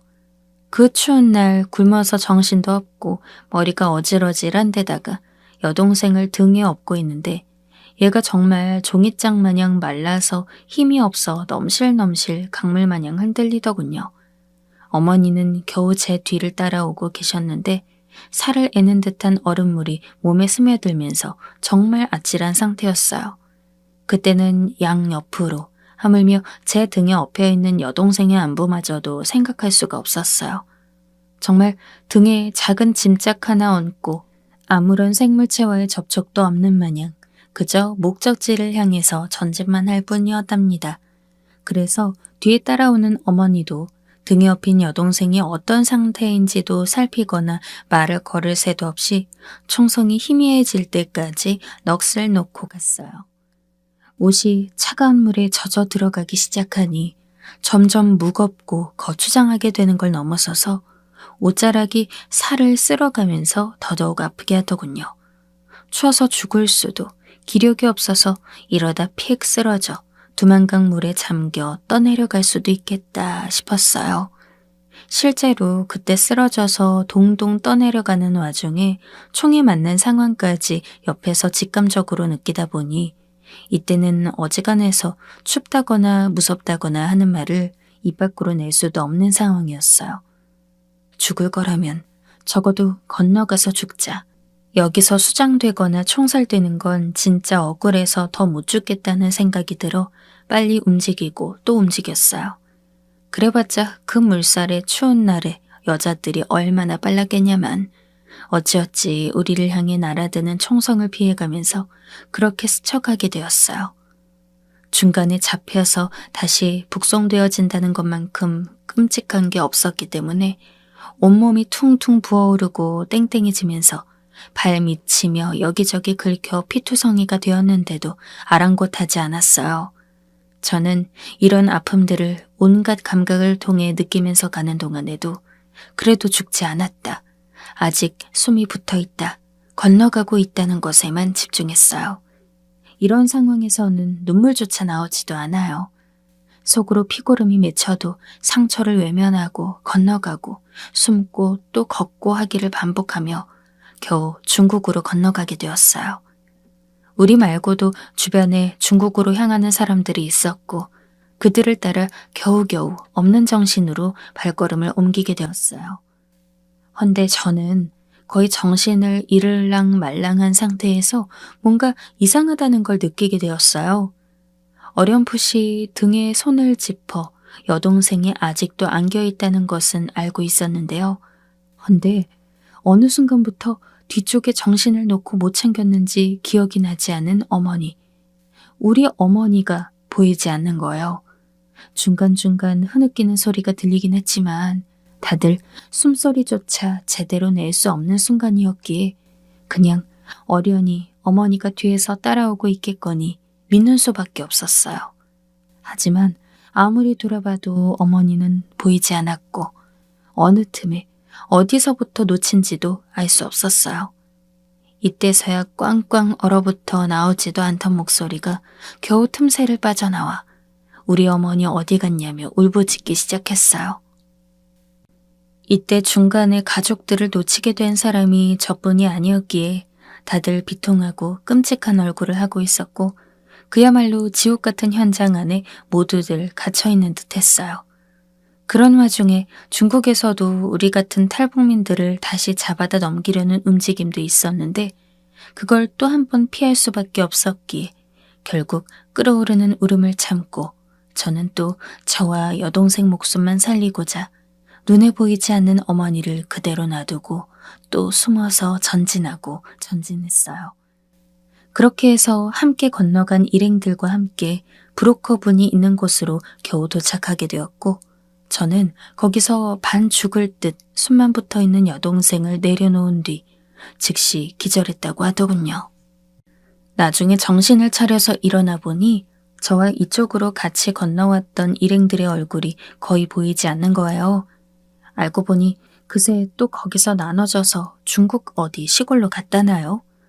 아무래도 북한은 불안하다 보니 그나마 잘 먹고 산다는 중국 남자한테 시집을 갈 생각으로 왔던 모양이에요. 그래서 멍청이 듣고 있다가 저는 또 까무러치게 되었어요.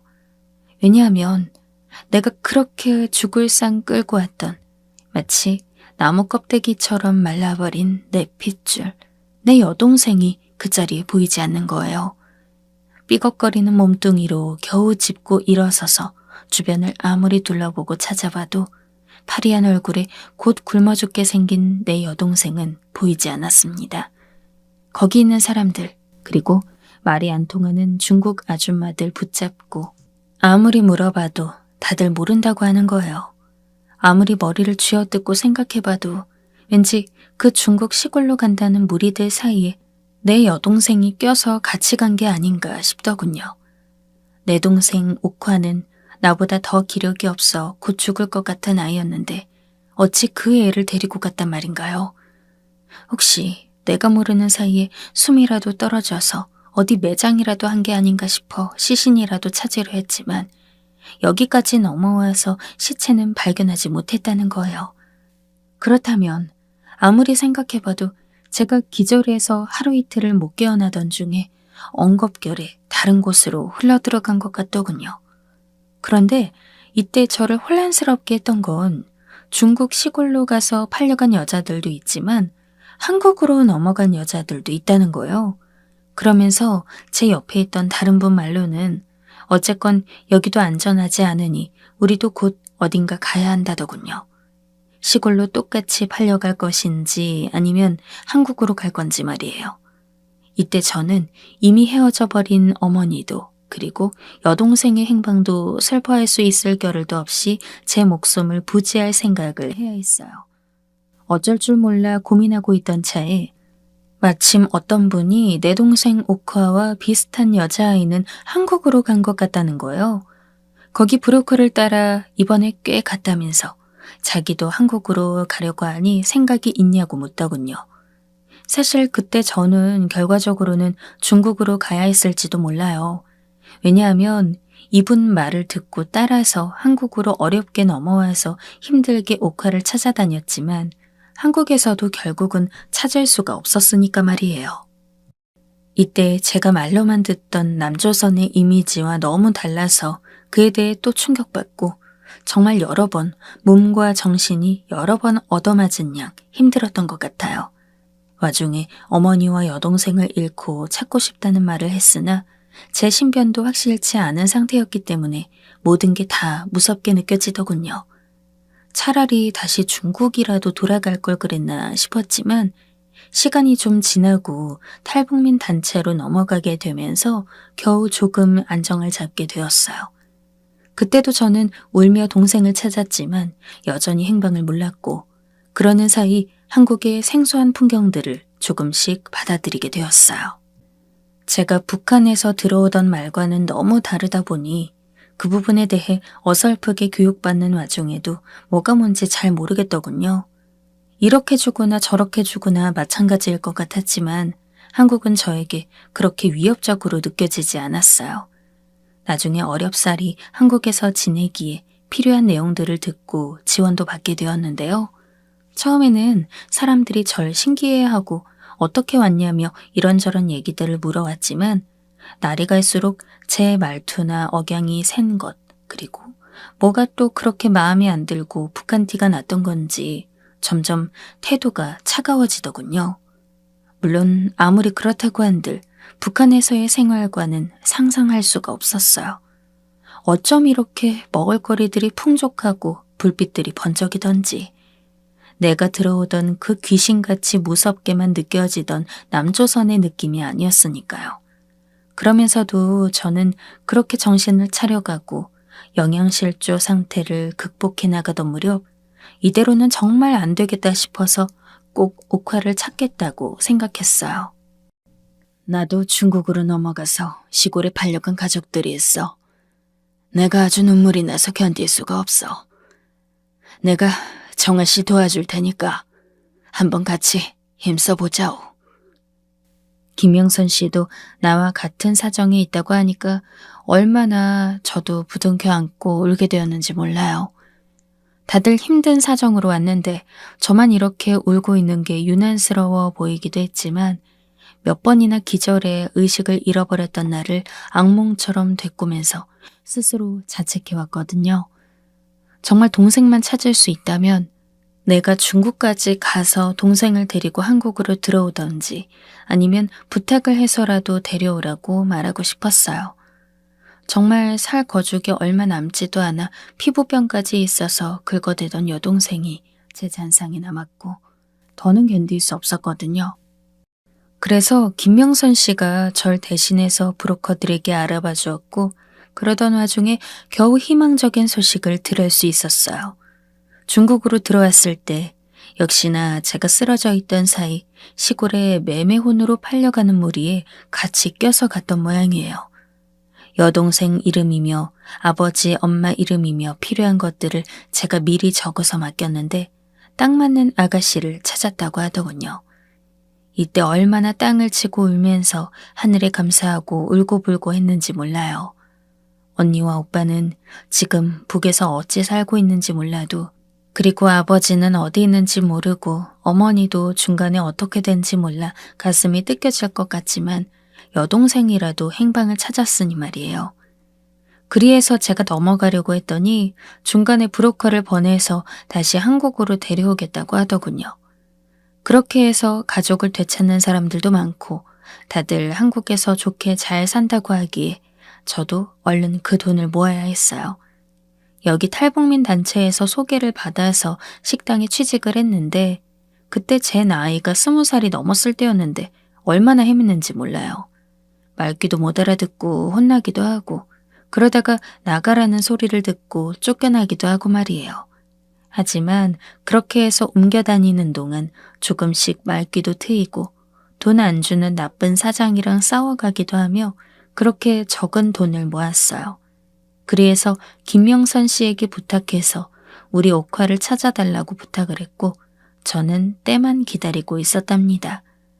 아마 시간이 얼마간 걸릴 거라고 했지만 그래도 내가 언니가 되어서 이렇게 동생을 다시 불러들이고 더 안전한 한국에 데려올 수 있다는 게 참으로 기뻤어요. 아무리 일이 고되고 사람들이 나를 탈북자라고 무시하고 말귀를 모른다고 해도 견딜 수가 있었는데 옥화를 찾아오는 데에 6개월은 걸릴 거라고 하던 김명선 씨는 자꾸 말을 바꾸는 거예요. 나도 점점 짜증이 나고 화가 나면서 계절이 바뀌는 걸 보고 있자니 더 못 참겠더라고요.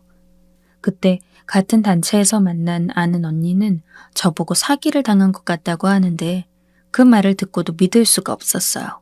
하지만 그 말은 보다 안타까워서 사기당한 게 맞는데 저리 믿고 있는 모습을 보고 저를 불쌍히 여겨 한 말이었더군요.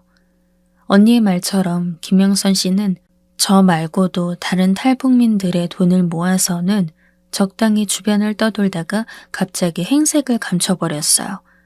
저는 돈을 잃은 것도 잃은 것이었지만 내 동생 옥화를 찾았다고 했던 그 말마저 거짓말일 것이라고 생각하니 앞이 노래지고 기가 막혔어요. 차라리 그 말만은 사실이라고 해주었다면 얼마나 좋았을까요? 그때까지만 해도 전 밤마다 옥화를 신경 쓰지 못했던 그 며칠간을 떠올리며 악몽을 꿨었어요. 비명을 지르며 깨기도 하고 사는 게 아니었답니다. 북한에서의 날들과 비교할 수 없다고 해도 저의 초창기 탈북민으로서의 삶은 결코 완연히 안정된 게 아니었어요. 그런데다가 그마저 내가 붙잡고 힘을 내게 해주었던 동생의 행방이 완전히 불투명해졌고 정말 이제 얘마저 죽었을지도 모르겠다고 생각하니 살고 싶지 않더군요. 그때 작은 단칸방에서 같이 살고 있던 그 언니가 잠든 걸 확인하고 저는 주섬주섬 옷을 싸들고 뒷산으로 올라갔어요. 피투성이가 되어 중국으로 왔을 때에도 그 긴장 속에 살던 나날들, 한국으로 넘어와서도 나를 보는 차가운 시선들이며 심지어 여기서 또 사기를 당하게 된 내 모양을 보고 있으니 이젠 더 이상 어딜 도망다니며 눈칫밥을 먹고 살 이유가 없더군요. 왜냐하면 내 동생 옥화를 찾지 못했으니까요. 많은 이들이 가슴에 가족을 묻고 이를 악물고 살고 있지만 당시 저는 어리면 어리고 많다면 많은 20살이었어요. 어떻게 생각하면 좋을지 몰랐어요. 그래서 그냥 극단적인 선택을 해서 이 무섭고 잔인한 땅에서의 삶을 끝내겠다고 마음먹었어요. 다시 돈을 모아서 동생을 찾으러 다니는 건 이제 불가능하다 느꼈고 아마 죽었으리란 생각이 들더군요. 그러려면 만나기 위해선 나도 죽으면 되겠지. 어쩌면 나보다 먼저 어머니나 아버지를 만났을지도 몰라 하면서 점점 제정신으로 생각할 수 없었어요. 그렇게 세상을 등지겠다고 발버둥 쳤고 의식을 잃은 사이 한참이 지나 어떻게든 저쪽 세계에서도 눈은 떠지더군요. 멀건 정신 상태로 그렇게 넋을 놓고 있는데 그렇게 떠진 눈으로 내 앞을 응시하고 옆을 응시하다 보니 어째 이거 느낌이 아주 이상한 거예요. 아무리 봐도 내가 눈을 뜬 곳은 큰 결심을 했던 그 산도 아니었고 그렇다고 극락도 아닌 것 같았어요. 그렇다면 지옥인가 싶어서 봤는데 그러긴 뭔가 너무 이상한 겁니다. 눈을 떠서 들려보니 그저 누런 장판의 바닥이었고 내 몸에는 이불 같은 것이 뚫뚫 둘러져 있었어요. 뻐끔거리며 주변을 살피고 있을 즈음 갑자기 불이 확 들어오면서 누가 저를 부르더군요. 아가씨, 일어났어요? 저를 그렇게 부르면서 다가온 건 저승사자도 뭣도 아니고 한 청년이었어요. 얼굴이 허여멀건해서는 맹하게 불러대는데 이거 웬 일인가 싶더라고요. 누룽지를 끓였다면서 갖다 주는데 나중에 그 청년 어머니인지 함께 와서는 저에게 말을 해주더라고요. 내가 아주 위험한 상태에 있는 걸 둘이서 끌어내려 가지고 왔다고 말이에요. 그러면서 젊은 사람이 왜 그러냐고 막 야단치는데 저도 당황스러워서 뭐라고 말하다 보니 거기서 내가 북한 사람인지를 알았던 모양이에요. 그런데 역시나 그 어머니는 다른 사람들처럼 말투도 변하고 표정도 썩 좋지 않았는데 이상하게 그 청년이 저를 감싸고 돌더라고요. 아가씨는 환자니까 좋아질 때까지 집에 더 있으라며 말이에요. 그런데 그 어머니도 그렇게 나쁜 분은 아니라서 내가 나간다고 할 때까지 며칠간 밥을 3끼 다 차려서 갖다 주곤 했어요.